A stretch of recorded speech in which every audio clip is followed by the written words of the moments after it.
পাশে আর এক জায়গায় মাহফিলে যশোরের পাশেই দেখি যে বুরকাওয়ালি, আরে বাবা আল্লাহর ওলি, চোখ তো বান্ধ দেয়, আল্লাহর ওলি তো সব ওরা নির্ঘাত জান্নাতি। এই নির্ঘাত জান্নাতিগুলো আসে ফোন করে বলে যাবো, বলো বাদাম কিনে দিবা, বাদাম যদি না কিনে দাও তাহলে তোমার সাথে কাটা কাটি রে।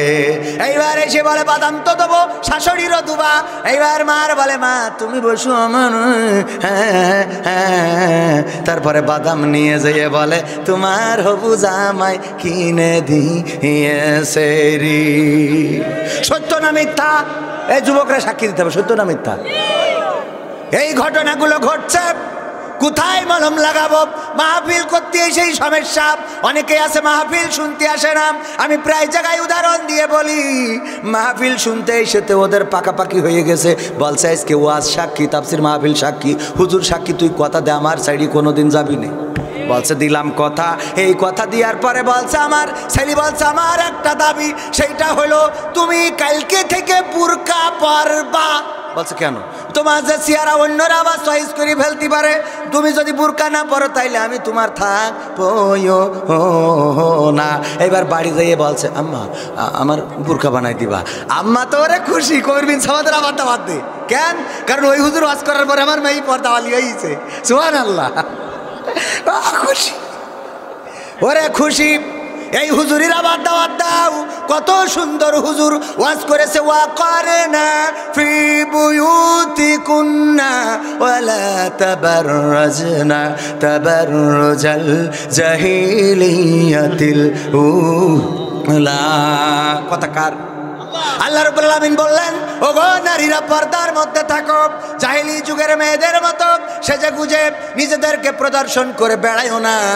আর আমার মা বোনেরা এত সাজা সাজে যে আলকাতরা বেগমও হয়ে যায় পরিমণি। বলেন সুবহানাল্লাহ, নাউজুবিল্লাহ। এত সুন্দর করে সাজে, আবার লিপস্টিক মেরে আমি বলি এরম করে আয়নার সামনে লিপস্টিক কায়দা করে মাখায় নিয়ে আবার আব্বা ডাকতে পারে না, ঠোঁটের সাথে ঠোঁট লেগে যায়। আব্বা মানে আব্বা ড্যাডি ড্যাডি রাখছিস গেলি, মানে ঠোঁটের সাথে লেগে গেলে লিপস্টিকের আবার সৌন্দর্য নষ্ট হয়ে যাবে। আছে না নাই? এই যে অবস্থাগুলো চলছে, কেউ কোনো কথা বলে না। এই ওয়াজ শুনলো যে কবির বিন সামাদ ওয়াজ করেছে পর্দার মধ্যে থাকতে হবে, সে যে গুজে প্রদর্শন করে বেড়ানো যাবে না। কিন্তু আমি ওয়াজ করলাম, এই ওয়াজ তো শুনিনি। ওখানে তো টাঙ্কি মেরে বেড়াচ্ছিল ওই বাজারে যে তুমি আমার এইটা কিনে দাও, এইটা কিনে দাও, এটা দাও, এটা দাও। ওখান থেকে টাঙ্কি মেরে ওদের বনাবনি হয়ে গেছে। তারপরে কথা হয়েছে যে পর্দা করে বুরকা পরে থাকবা, তা না হলে অন্য কেউ তোমার হাইজ্যাক করে নিতে পারে। কারণ ওই যে পড়ে না চোখের পলক কি তোমার রূপের ঝলক, দুহাই লাগে রূপটি তোমার একটু বুরকা পরো, নাই অনেকেই জ্ঞান হারাবে মরে যাবে, আমারও কি হবে জানি না। বুঝেননি? এই যে গান আছে না নাই, এই গানগুলো, তবে গান শোনাবেন কাকে? স্ত্রীকে। স্ত্রীকে এই গান শোনাইলে কোনো গুনাহ আছে নাকি?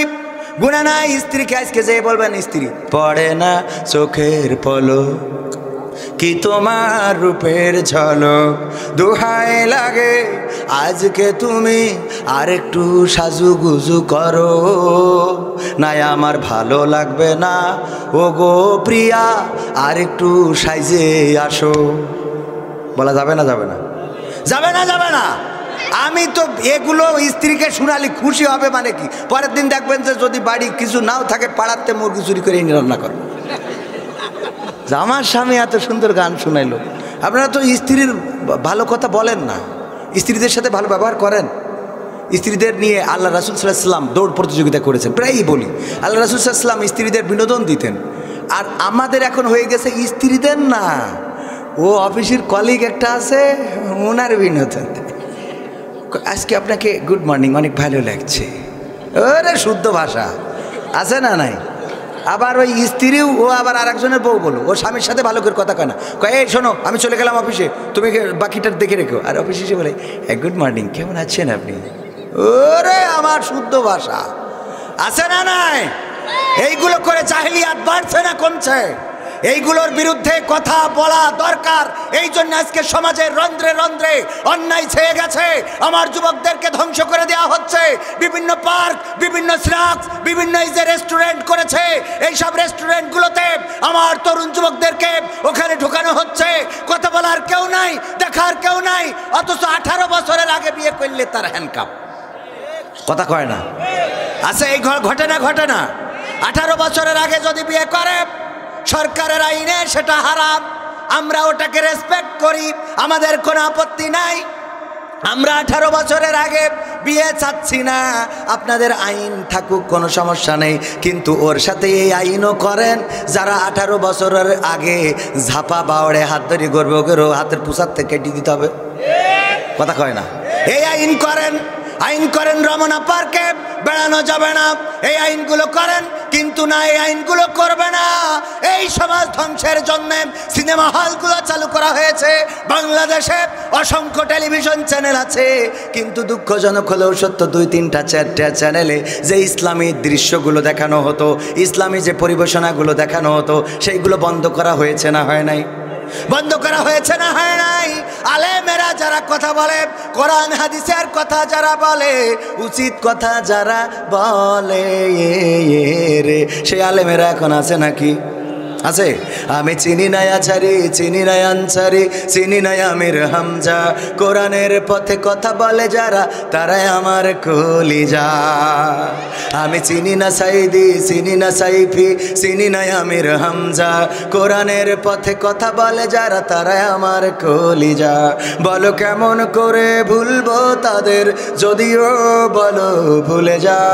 বলো কেমন করে ভুলি গো তাদের, যদিও বলো ভুলে যা।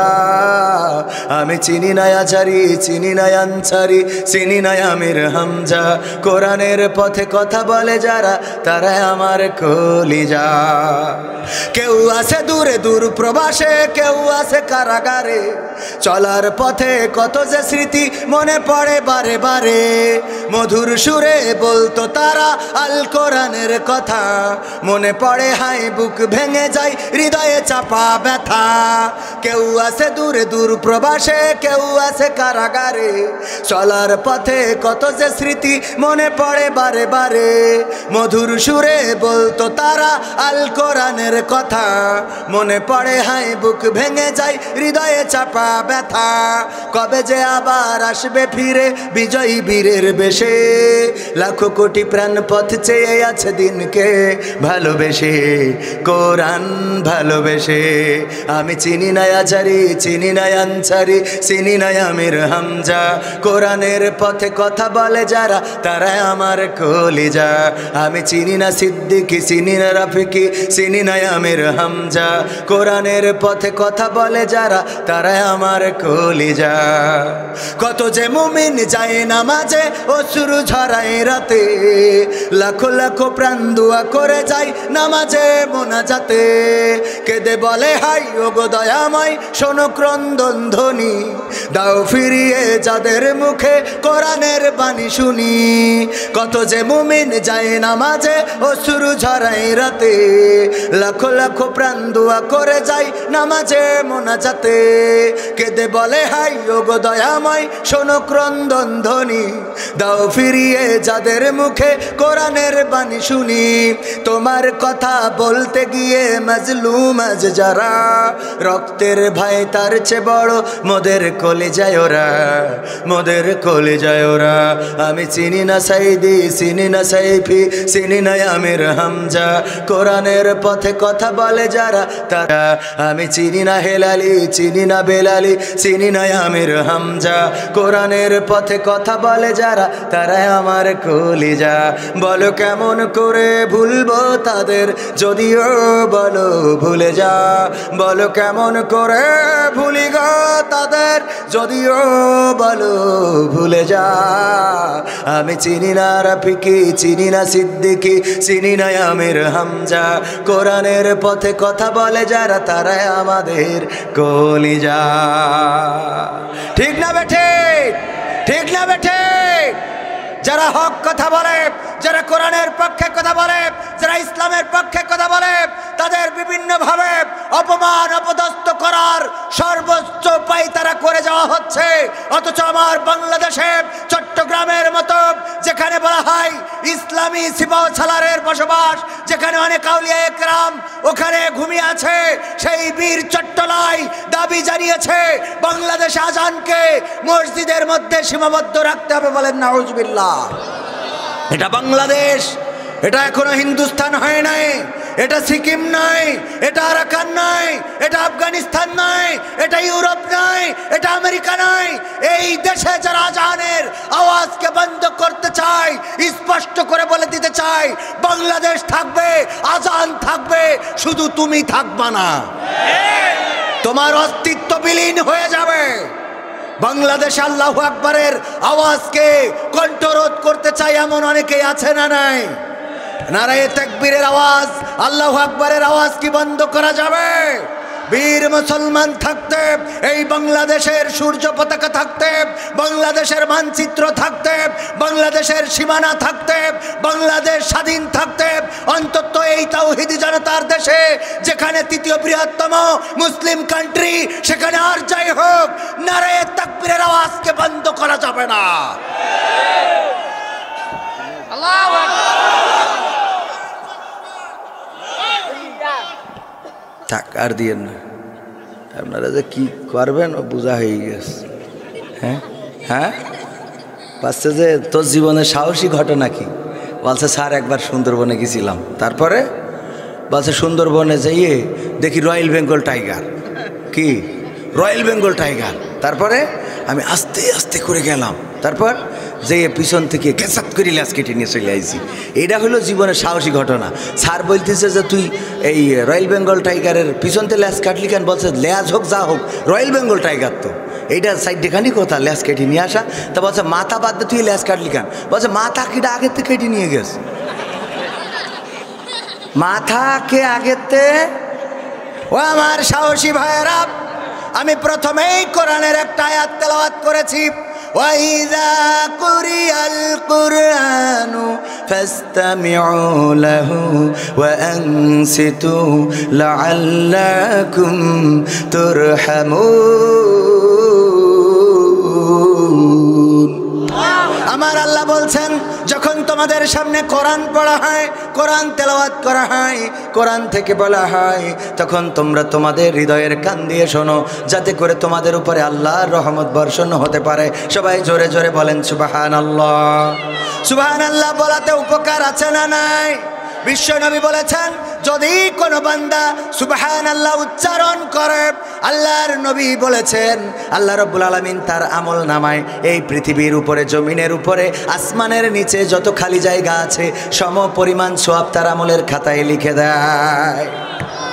এরপরে অনেকেই আছে সুবহানাল্লাহ বলতে চাইবে। আমার আল্লাহর নবী সাল্লাল্লাহু আলাইহি সাল্লাম জান্নাতে যাওয়ার জন্য পথগুলো দেখিয়ে দিয়েছেন, সুন্দর করে পথ বাতলে দিয়েছেন। কিন্তু আজকের মানুষেরা আমরা রাসূলের আদর্শ ভুলেছি। আমরা প্রথমেই বলছিলাম কোরআন পড়া এখন ছেড়েই দিয়েছি। আগে মক্তবগুলোতে আমাদের বাচ্চারা যেত সকালবেলা কোরআন হাতে করে নিয়ে, শীতের দিন কাঁপতে কাঁপতে মক্তবে যেত। এখন বলেন কয়টা মক্তব জারি আছে? গ্রামগুলোতে মক্তব উঠে গেছে না আছে? গ্রামগুলোতে মক্তব তেমন নাই, যা দু একটা আছে গরিবের ছেলেগুলো পড়ে, দু একটা হাফেজিয়া মাদ্রাসা, দু একটা কমিয়া মাদ্রাসা, আলিয়া মাদ্রাসা। এই জায়গাগুলোয় যারা অবহেলিত, যারা নির্যাতিত, পিতা হারা, মাতা হারা, টেয়ারা, কানা, খুড়া, আতুর, বদনসিব, এইগুলো দেয় না। আর ভালো ছেলেটা ভার্সিটিতে পড়ায়, ভালো ছেলেটা শিক্ষিত বানায় ম্যাজিস্ট্রেট, ডাক্তার, ইঞ্জিনিয়ার, প্রফেসর, এই সেই বানাইলো। বানানোর পরে ঢাকা শহরে ফ্ল্যাট কেনে গো, কেনার পরে ওই ফ্ল্যাটে বাবা মায়ের জায়গা হয় না। ঠিক না বেঠে? এই জন্যে মাদ্রাসায় ছাত্র দেওয়ার দরকার আছে না নাই? আজকে আমরা ছেড়েছি কোরআন, ভুলেছি কোরআন, ধরেছি মোবাইল, ইউটিউব, ফেসবুক। আমরা অপসংস্কৃতি, আমাদের যুবকেরা ফ্রি ফায়ার, পাবজি, ওরে বাবা আছে না নাই? এইগুলো ধরেছে, বাচ্চাগুলো ফ্রি ফায়ারে নিয়ে পড়ে থাকে। না কোনো বাবা শাসন করে না, কোনো মা শাসন করে না। আর হুজুরদের কাছে এসে বলে হুজুর আমার ছেলে খারাপ হয়ে গেছে, হুজুর একটু দোয়া করি তো। ওইটা যখন মাটি ছিল, কি ছিল? মাটি ছিল, তখন আপনি যা ইচ্ছা তাই বানাইতে সবাই জানেন উদাহরণ। যখন কুমার মাটি বানায় কাদাটা নরম থাকে না শক্ত, এইটা যদি কলস বানাইতে চাই হবে না হবে না, এটা যদি ভাঁড় বানাইতে চাই হবে না হবে না, এটা যদি পিঠার যে খোলাগুলো বানাইতে চাই তাও হবে, এটা দিয়ে যদি আর অন্য কিছু বানাইতে চাই, যা ইচ্ছা যা বানাইতে চাইবে, উল্লুক ভাল্লুক ঘোড়া বান্দর ভেড়া যা মনে চায় কুমাররা বানাইতে পারে না। কিন্তু এই মাটিটা যখন শুকিয়ে যায় একটা ভাঁড় বানানোর পরে, এখন যদি সকল হুজুরদের আল্লামা সাইদিরও কারাগারের তেইনে যদি বলে দোয়া করে এই ভাঁড়টারে কলসি বানাই দেন, সম্ভব? এই ভাঁড়টা কি কলসি বানানো সম্ভব? সম্ভব না। আপনি চিন্তা করছেন আপনার সন্তান বড় হলে ঠিক হয়ে যাবে, আল্লাহর কসম করে বলি যেই সন্তান ছোটবেলায় ঠিক করতে পারলেন না ওই সন্তান ভাঁড় হয়ে গেল, ওটার কলস হবে? ওটা আর কলস হবে না, ওটা কলস হওয়া সম্ভব নয়। এই জন্য সন্তানদেরকে মাদ্রাসায় পড়ানোর দরকার আছে না নাই? মাদ্রাসায় পড়াবেন কেন? কোরআন জানার জন্যে, কোরআন বোঝার জন্যে, কোরআন মানার জন্যে। ওগো আমার ভাইয়েরা, অনেকেই মারা যায়, মারা যাওয়ার পরে জানাজার জন্যে ইমাম সাহেবকে খুঁজে বেড়ানো লাগে না লাগে না? এখানে মারা যাবেন না, কে কে হাত উঁচু করেন? মারা যাবেন না একজন? সবাই মরে যাবেন? এ তো বড় নিষ্ঠুরীরা। হ্যাঁ, সবাই মরে যাবে, সবাই, আমিও মারা যাব, পৃথিবীতে কেউ থাকতে পারবো না। আল্লাহ রাব্বুল আলামিন আমাদের সময়টা বেঁধে দিয়েছেন। 2024 সাল আসলো, 31st নাইটে আমার যুবকেরা, কিশোরেরা, তরুণেরা সুন্দর করে মিউজিক লাইট করে তারপরে ডিজাইনে ধুমধামাক্কা ধুমধামাক্কা বাজায় 31st নাইট উদযাপন করেছে। বলেন সুবহানাল্লাহ, নাউজুবিল্লাহ। এই নাউজুবিল্লাহ বলা শিখে গেছেন, এটা ভালো।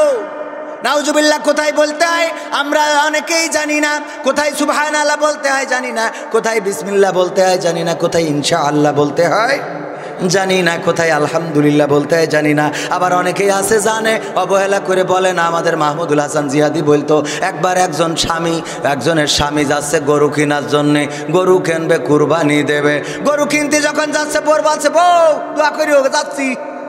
বলছে ওইরাম বলতে হয় না, বলে ইনশাল্লাহ যাচ্ছি, গরু কিনে নিয়ে আসবো। বলছে টাকা পকেটে, এত ইনশাল্লাহ কইতে হবে কেন? কলি হয়ে গেল, টাকা আছে পকেটে, এত ইনশাল্লাহ বলার কি আছে? এই কথা বলে উনি যখন গোহাটায় চলে গেছে, গরুর বাজারে দেখতে দেখতে দেখতে দেখতে গরু একটা পছন্দ হয়ে গেছে। আমার চাচাজি মুক্তিযোদ্ধার একটা গরু ছিল, সেই গরু, আবার গরুর কথা বলতে গেলে মা বোনদের কথা মনে পড়ে যায়, কারণ আমার মা বোনেরা একটা গরু নিয়ে আসে বাপের বাড়িতে বিয়ে হওয়ার পরে, তাও সে এমন গরু, যেই গরু হারকুলেস বডি, মনে হয় এক সারা নিয়ে আইছে গরু, মনে হয় কি এক সারা নিয়ে আইছে, দুটো শালা, একটা টেনেছে আর একটা ঠেলেছে, এর মধ্যে 3বার ব্রেক ফেল করেছে। সেই গরু বাপের বাড়িতে নিয়ে আসে, আর ওই গরু আর আমৃত্যুকাল কোনোদিন মরে না। মরে মুক্তিযোদ্ধা সাহেব? কোনোদিন মরে না। আমার মুক্তিযোদ্ধা বিল্ডিং করলো, বাড়ি করলো, গাড়ি কিনলো। যেদিন মোটরসাইকেল কিনেছে, স্ত্রী বলছে আব্বাকে বাড়িতে গরুটা আনিলাম বুঝলে, তুমি গাড়িটা কিনতে পারলে। এইবার মোটরসাইকেল বাদ দিয়ে যেদিন 4 চাকার গাড়ি কিনেছে, বলছে স্ত্রী তুমি আগে চড়ো, তোমার নিয়ে একটা রাউন্ড মারিয়ে আসি। বলছে আমার আব্বা গরুটা দিল বুঝলে। তারপরে এইবার বাগারপাড়ায় 5 তলা বাড়ি করেছে।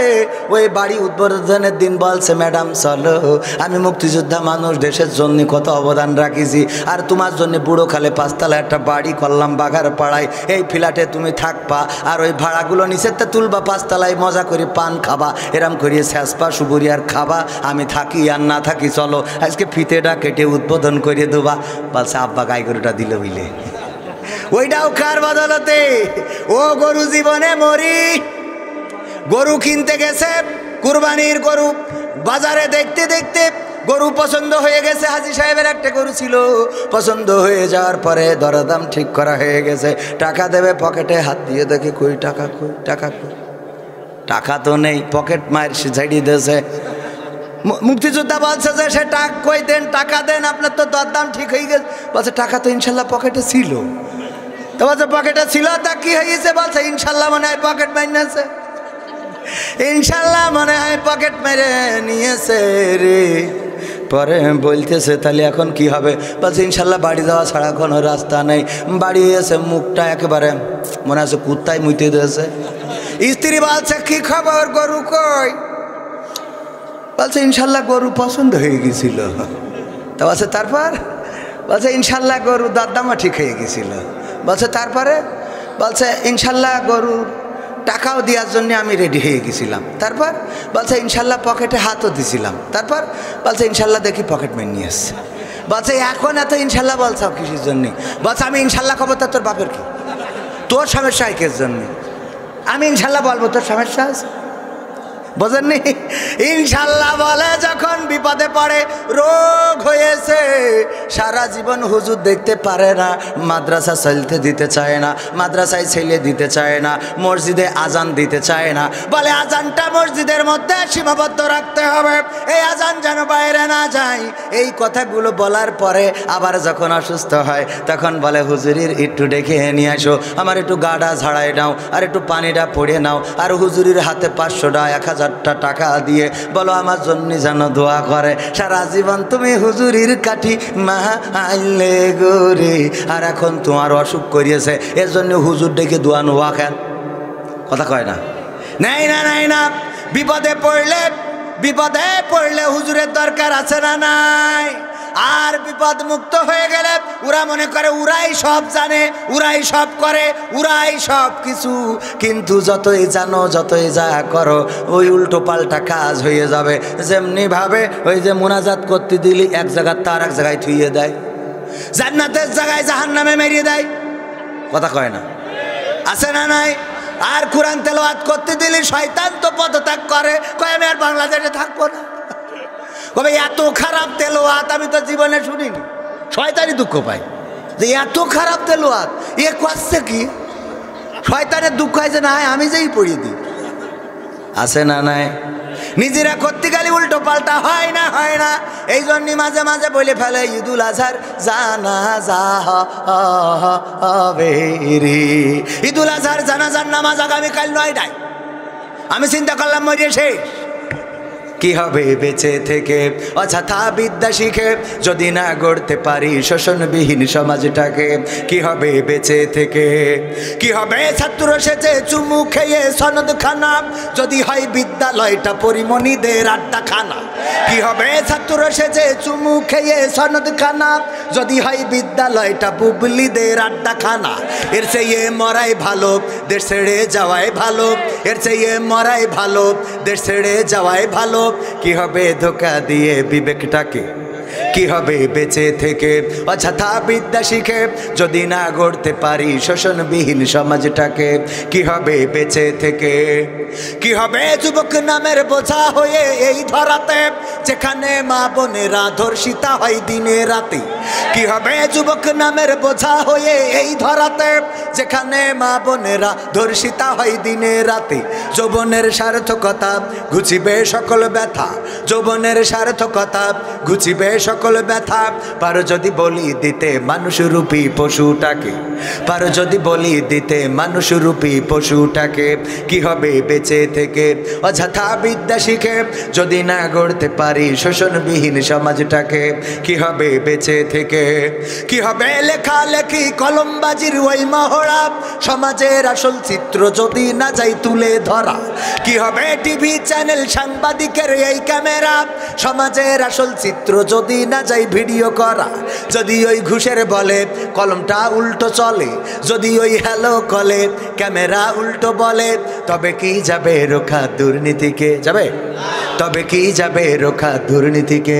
কি হবে বেঁচে থেকে অযথা বিদ্যা শিখে যদি না গড়তে পারি শোষণবিহীন সমাজটাকে? কি হবে বেঁচে থেকে? কি হবে নামাজ রোজা ইমানদারির বড়াই করে কোরআনের খাদেম যদি আজও থাকে কারাগারে? কি হবে নামাজ রোজা ইমানদারির বড়াই করে কোরআনের পাখি যদি আজও থাকে কারাগারে? মসজিদের কোণে বসে জিকির যত করো কইসে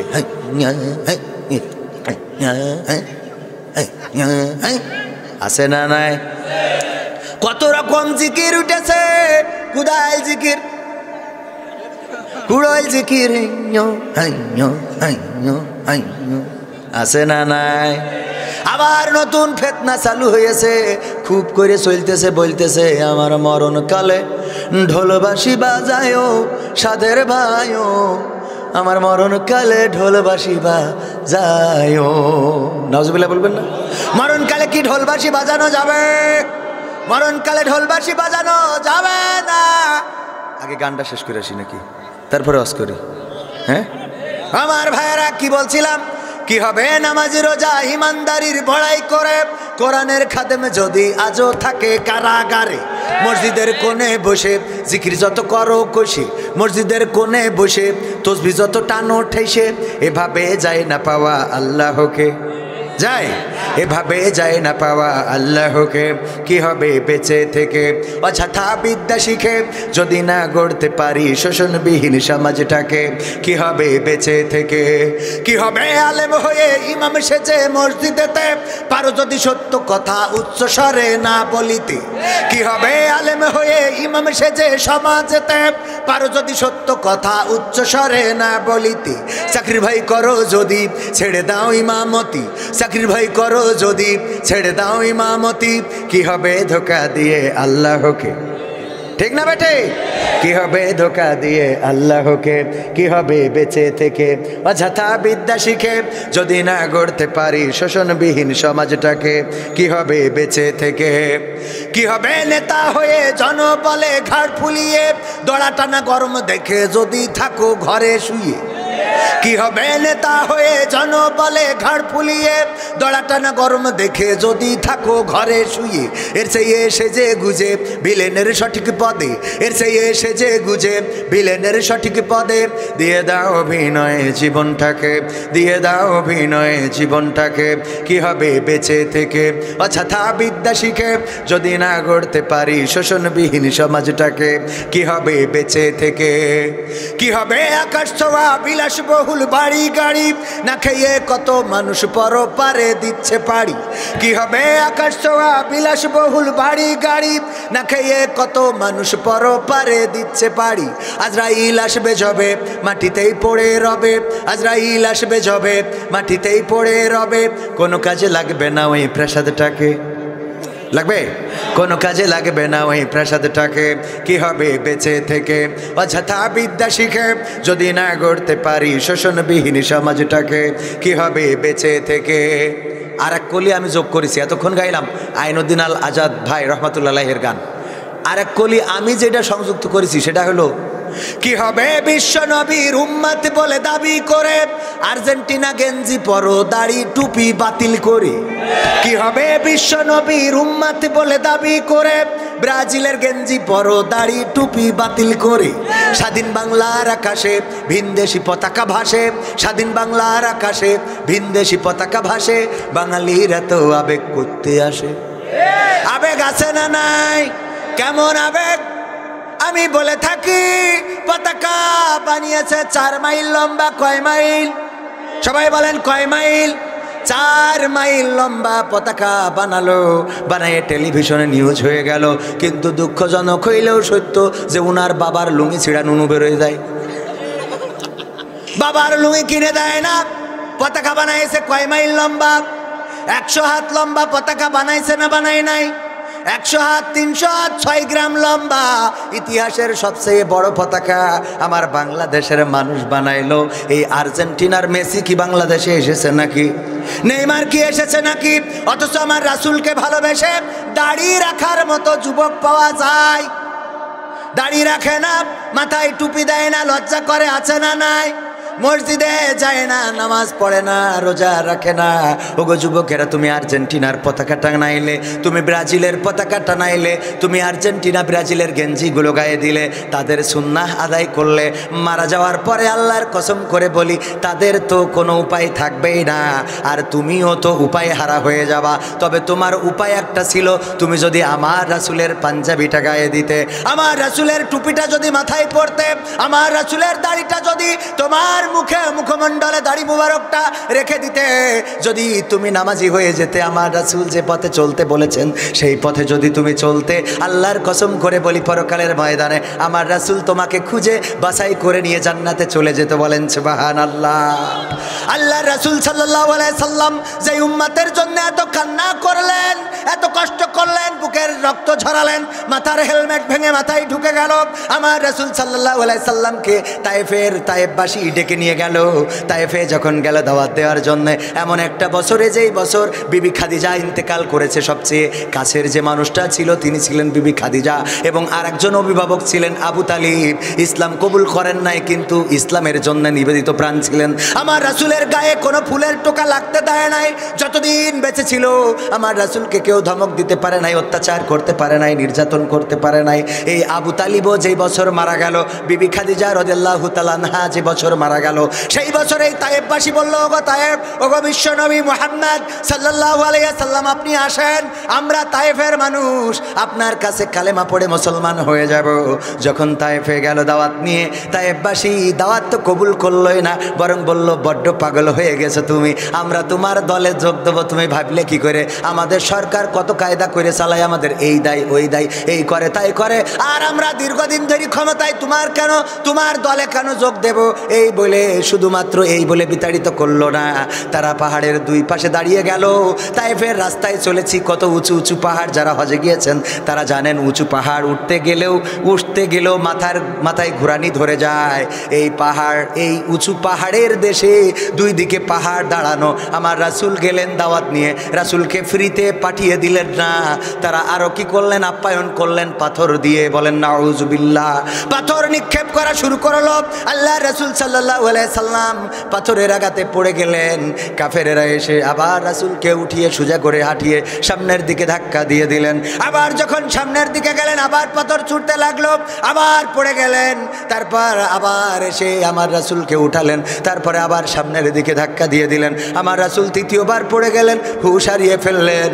আল্লাহ রাসূলের যখন হুঁশ ফিরে পেলেন, আল্লাহ রাসূল সাল্লাল্লাহু আলাইহি সাল্লাম জমিনে পড়ে থাকা রক্তগুলো গায়ে মাখা শুরু করে দিলেন। পালক পুত্র যায়েদ সাথে ছিল, যায়েদ রাদিয়াল্লাহু তাআলা আনহু। যায়েদ রাদিয়াল্লাহু তাআলা আনহু বললেন, ওগো নবী, আপনি জমিনে পড়ে যাওয়া যে রক্ত, এই রক্ত আপনার গায়ে মাখতেছেন, এই রক্ত তো আপনার শরীরে প্রবেশ করবে না, এই রক্ত কেন আপনি গায়ে মাখতেছেন? আল্লাহর নবী বললেন, ওগো আমার পালক পুত্র যায়েদ, শুনে নাও, আখিরি জামানার পয়গম্বর আমি মুহাম্মদ, আমার গায়ে ওরা পাথর ছুঁড়েছে, আমার রক্ত ঝরেছে, এই রক্ত জমিনে পড়েছে। আল্লাহ রাব্বুল আলামিন যদি এই জমিনের এই রক্ত দেখে এই তায়েফবাসীর পরে নাখোশ হয়ে যায়, এবং তায়েফবাসীর পরে যদি কোনো গজব নাজিল করে, তাইলে আমি কাদের কাছে যেয়ে দাওয়াত দেব? বলবো, পড়লা ইলাহা ইল্লাল্লাহু মুহাম্মাদুর রাসূলুল্লাহ। এই কথা আমি কারে শোনাবো গো আবু যায়েদ? ওগো যায়েদ, এই কথা আমি কাউকে শোনাতে পারবো না, এই জন্যে আমার রক্ত আমি গায়ে মাখি। আল্লাহর ফেরেশতারা আসলেন, আল্লাহর নবীর কাছে অনুমতি চাইলেন, ওগো বিশ্ব নবী যদি অনুমতি দেন, এই যে দুই পাশে পাহাড় দাঁড়ানো, এই পাহাড়গুলো দিয়ে তায়েফবাসীকে পুরো নির্মূল করে দিয়ে যাব। আল্লাহর নবী ফেরেশতাদের জবাব দিলেন, ওগো ফেরেশতারা, তোমরা ফিরে যাও, তোমরা যদি তায়েফবাসীদেরকে ধ্বংস করে দাও, আমি কাদের কাছে আমি দাওয়াত নিয়ে যাব? আমি কেন নবী হয়ে এসেছি? আমার বিশ্ব নবী 27টি যুদ্ধের নেতৃত্ব দিয়েছেন নিজ হাতে তরবারি ধরে। বিশ্বনবী 27টি যুদ্ধের নেতৃত্ব দিলেন, বদরের প্রান্তরে লড়াই করলেন, উহুদের ময়দানে আহত হয়ে গেলেন। উহুদের ময়দানের অনেক ঘটনা আপনারা জানেন, মা বোনদের জন্য এই ঘটনাটা বলবো। উহুদের ময়দানে বিশ্বনবী, ওগো মা বোনেরা একটু কান খুলে শুনে নেন, কারণ মা বোনেরা বেপরদা করে চলে, মা বোনেরা সেজে গুজে চলে, মা বোনেরা অন্যদেরকে দেখিয়ে বেড়ায় স্বামী বিদেশে, আর উনি মতে আর একজনের সাথে কথা বলে, আছে না নাই? আমার বিশ্বনবী উহুদের ময়দানে আহত হলেন, রক্ত ঝরলো, মাথার হেলমেট ভেঙে মাথায় ঢুকে গেল, দান্দান মোবারক শহীদ হয়ে গেল। বিশ্বনবী হুঁশ হারালেন, চারিদিকে খবর ছড়িয়ে গেল বিশ্বনবী ইন্তেকাল করেছেন, শহীদ হয়েছেন। মা ফাতেমা এই ঘটনা শুনে তাড়াতাড়ি করে দৌড় দিলেন, উহুদের ময়দানে চলে আসলেন। যারা গিয়েছেন তারা জানেন, মসজিদে নববীর খুবই কাছাকাছি উহুদের ময়দান। উহুদ পাহাড়, অনেক বড় পাহাড়, সেখানে ছুটে এসেছেন বিশ্বনবীর কন্যা মা ফাতেমা রাদিয়াল্লাহু তাআলা আনহা। উনি যখন এসেছেন, এসে দেখেন বিশ্বনবীর হুঁশ ফিরে পেয়েছে। আল্লাহর নবী বললেন, ওগো ফাতেমা, তুমি কেন এসেছো গো মা? আল্লাহর নবীর কন্যা বললেন, ওগো নবী, চারিদিকে খবর ছড়িয়ে গিয়েছে আপনি শহীদ হয়েছেন। আমার এতিম বাবা, যার মাও নাই বাবাও নাই, যার নিজের দেশে জায়গা হয় নাই, মদিনায় চলে আসতে হয়েছে, আপন বলে তেমন তো কেউ নাই। ওগো বাবা, যখন শুনেছি আপনি ইন্তেকাল করেছেন, শহীদ হয়েছেন, কেমন করে আমি নিজেকে বাড়িতে আটকে রাখি গো বাবা? এই জন্য আমি ছুটে এসেছি আপনাকে দেখার জন্য কেমন আছেন আপনি? আল্লাহর নবী বললেন, ওগো ফাতেমা, তুমি কি জানো তুমি যে বোরখাটা গায়ে দিয়েছো ওই বোরখার মধ্যে একটা ছিঁড়া জায়গা রয়েছে, তোমার বোরখাটা এক জায়গায় ছেঁড়া রয়েছে, এই ছেঁড়া জায়গা দিয়ে তোমার গায়ের রংটা দেখা যায়, তুমি জানো না কি গো মা? মা ফাতেমা বললেন, ওগো বিশ্বনবী, আমি জানি আমার বোরখাটা ছিঁড়া, এই জন্য যখন আমি দৌড় দিয়েছি আমি বোরকার ওই ছিঁড়া জায়গাটা মুট করে ধরে নিয়ে এসেছি। উহুদের ময়দান পর্যন্ত আসতে যে পৃথিবীর কোনো মানুষ এই ছেঁড়া জায়গা দিয়ে আমার গায়ের রংটা দেখে নিতে পারে নাই। আল্লাহর নবী বললেন, ওগো ফাতেমা, যদি আজকে এই ছেঁড়া জায়গা দিয়ে তোমার গায়ের রং পৃথিবীর কোনো মানুষ দেখে ফেলতো, আমি বিশ্বনবী, আমি পরকালের ময়দানে তুমি আমার কন্যা, এই পরিচয়টা হাসরের ময়দানে আমি অস্বীকার করতাম। আল্লাহু আকবার বলবেন না? শুধুমাত্র গায়ের রংটা যদি পৃথিবীর কোনো মানুষ দেখে ফেলতো, তাইলে আমি তোমাকে আমার কন্যা বলে স্বীকার করতাম না। ওগো মা বোনেরা, যারা পর্দা করো না, বেপর্দা হয়ে চলো, একটু কান খুলে শুনে নাও, এই চেহারাটা চিরদিন থাকবে না, কালো চক্ষুটা ঘোলা হয়ে যাবে। তোমার যেই চোখের দিকে তাকিয়ে তোমার প্রেমিক বলে যে চোখের দিকে তাকালে আমেরিকা দেখা যায়, লন্ডন দেখা যায়, তোমার চোখ যেন দুইটা দোনালা বন্দুক, কত সুন্দর, তোমার চোয়ালটা কত সুন্দর, তোমার চুলের কেশটা কত সুন্দর, তোমার ভুরুটা কত সুন্দর, তোমার নাকটা কত সুন্দর, এই প্রশংসা যারা করে, একদিন কালের আবর্তে তোমার দাদির যে চেহারা হয়েছে, যে হালত হয়েছে, একদিন তোমারও এই হালত হবে না? হবে না? চোখটা ঘোলা হয়ে যাবে, কালো চুলগুলো সাদা হয়ে যাবে, এই চোয়ালে ভাঁজ পড়ে যাবে, সোজা মানুষটা কুজা হয়ে যাবে, এই মানুষটার আর কেউ ফিরে তাকাবে না, আর কেউ মূল্যায়ন করবে না। ওগো আমার মায়েরা, বোনেরা, অনুনয় করে বলি, বিনয় করে বলি, পর্দা করে চলবেন, পর্দার মধ্যে থাকবেন। যদি এটা করতে পারেন তাহলে এই দুনিয়ার জীবন হবে সার্থক, আর পরকালীন জীবন হবে মুক্তির। বলেন সুবহানাল্লাহ। এই ওয়াজ যুবকদের জন্য দরকার আছে না নাই? যেই যুবক আজকে পালসার কিনে করে বেড়াচ্ছে, পিছনে একটা পাওয়ার ব্যাংক থাকলে তো আরো গতি বেড়ে যায়। কথা কয় না? পাওয়ার ব্যাংক আছে না নাই? এত গতি, ওরে বাবা। ও আমার ভাইয়েরা, এই জন্যে ও আমার যুবকেরা, ও আমার সোনার টুকরো ছেলেরা, তোমাদেরকে বলবো, এই যৌবন চিরদিন থাকবে নাকি? এখানে বৃদ্ধ মানুষ আছে না নাই?